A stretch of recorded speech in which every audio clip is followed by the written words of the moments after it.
Bukod sa itlog ng manok, isang araw sa masarap na itlog, ang itlog ng itik. Pero anong say mo kung yung itlog mismo, bugok na? Exciting? Or exit na lang? Dito nga raw kasi sa Laguna, may ipinagmamalaking tradisyonal na merienda na bagay daw ka-partner ng suka at asin. Sa unang tingin, mukhang pancake o bibingka. Pero gawa pala ito sa pabugok na itlog ng itik. Dahil pateko na mangha at sadyang mahilig din sa bibingka.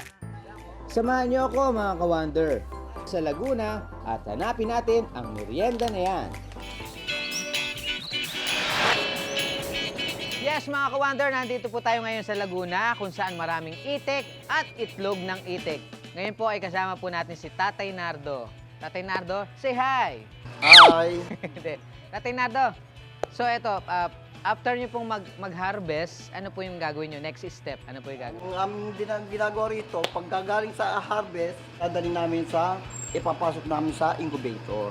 Tatay, ano po ba yung narinig ko dun sa bandang likod? Ayun po yung naarinig nyo sa kabilang parte, ayun po yung isang incubator din po. Incubator? Incubator. Spell. Joke lang. Gano'ng katagal ka na pong nag-iitlog? Bali na sa 27 years na rin. Naku naman po, napakatagal na pala, no? Pwede pa nating masilip?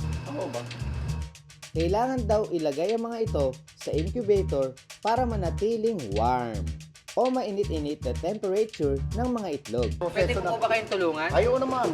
So, Tatay Nardo, may posibilidad po na ito po ay maging itik. Tapos may posibilidad ito po ay maging apnoy. Oo. Kasi hindi naman lahat ng itlog na pinapasok ko diyan ay hindi masasabi nating perfect lagi yan. Kasi nagkakaroon din ng penoy, apnoy, at saka yung may simbilya. Yun. Pero ang napansin ko, parang ang laki ng itlog. Kasi yung itlog ng Peking duck yan. Isang araw, umaabot ng 400 itlog ang nakukuha raw ni na Tatay Nardo. Ang maganda dito, pagka nag-aayos ka, nagsasalansa ka na ganito, nai-stretch ka eh, kasi gumaganon yung para ka nasa ano, Totoo diba? yun, na-stress tayo. Pero Na-stress. pwede naman natin ibaliktad yan para Ibaligtad, oo nga. Bakit nga ba pinapahirapan natin minsan ang buhay? Sa loob ng 25 days, inilalagay niya ito sa incubator. At saka ililipat sa hatcher sa loob ng 3 araw. Dito naman napipisa ang itlog at nagiging itik. Sa tinagal niyo po dito, may pinangalanan na po ba kayo sa itik na yan? Ano pong pangalan? Lando. Lando. Mhm. Ito po ba pwede kong pangalanan? Pwede. Kasi hanggang bata pa yan, natuturuan mo yan, nasunod sa iyo. Pangalan po, Charlie. Para malaman kung perfect o nabugok ang itlog ng itik, sinisilip nila ito sa ilaw. Kapag daw may ugat, pwede daw itong maging itik. At kapag wala naman, ibig sabihin, Wala itong similya at may indikasyon na pwede itong maging penoy o bugok. Yung diretso siya sa pagiging apnoy, ang sistema ng itlog na walang similya. Pero sa tingin mo, masaya ba siya sa pagiging abnoy niya o masaya siya pagka nabuhay siya? Masaya siya kung nabuhay siya. Magandang hapon po. Bibili po kami ng abnoy, gagawin bibingkang abnoy. Sigaw pa po ako, pwede po magkunting antay-antay lang po. Sige po. Sandali lang! Bibingka! Ay, paborito ko yung bibingka. Paano po ba gawin yan? Tuturuan ko po kayo kung paano magluto. Tay, tutuloy na po kami ha. Sasama na po ako sa kanila. Ay, hindi po. Joke lang. Halika na. para nang gumawa ng bibingka gamit ang pabugok na itlog ng itik. Bibingkang abnoy na raw ang naging kabuhayan ni Nanay Tess mula siya ay nung dalaga pa. Minano ko lang siya sa mother ko. So, nung nawala yung mother ko, ako na nagpatuloy. Talagang dinadayo talaga siya. Kahit sa malalayo, kahit nga taga ibang bansa, na-order para lang dalhin dun sa ibang bansa, ipatikin. Kasi talaga masarap.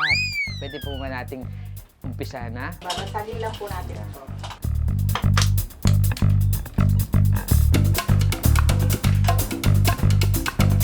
Imekos-mekos na lang para scramble ang itlog.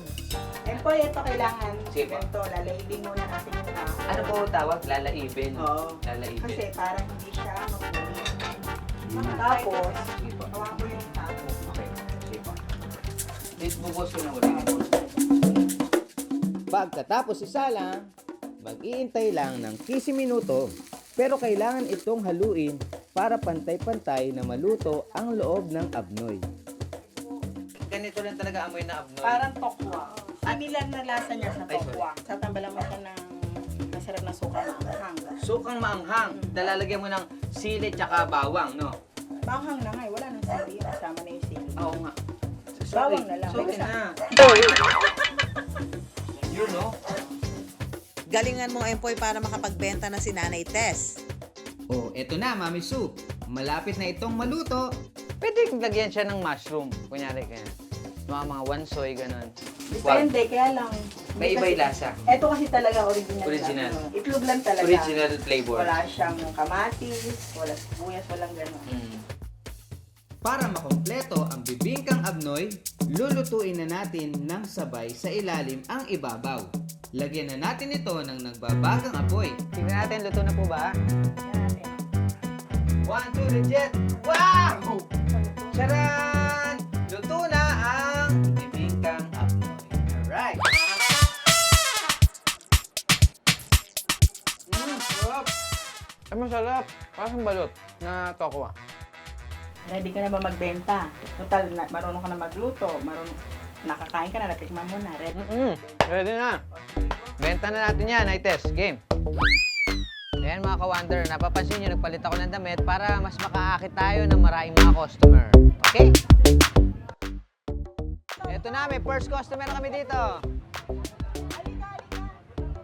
Okay, bili lang po kayo ng abnoy ni Aling Tess. May nanay. Go, Empoy, lakasan mo pa para makarami ng benta si Nanay Tess. Pabili po, ayan. Pangatlong contestant. Ano pala? Customer. 20 pesos. Okay. Naites, 20 pesos. Ay, naku po, natikman ko po yan. Nakatatlong batya ako. Oh, di ba? Ano po ang lasa po? Lasang bugok. Mami Sue, papasalubong po nga kita ng abnoy ni Empoy. Yun. Ito na, Mami Sue. 20. Bili lang po kayo ng abnoy ni Aling Tess. Mukhang nag-enjoy ka talaga dyan sa pag-wonder at explore ng bibingkang abnoy. Traditional po yung abnoy sa Laguna, kaya po nasanay na po yung mga tiga Laguna. Masarap po. Ang salitang abnoy kasi, no, kung titignan natin, no, yung meaning nito, yung parang medyo hindi normal, no? Pag sinabing abnoy, may toyo ka, may sayad, abnormal. Actually, it's a corrupt word, no, from the word abnormal. So may mga ibang lugar naman, pag sinabi natin abnoy, ito yung, hindi naman siya actually bulok, kung hindi yung, kasi bunga ito ng pagiging malikhain din.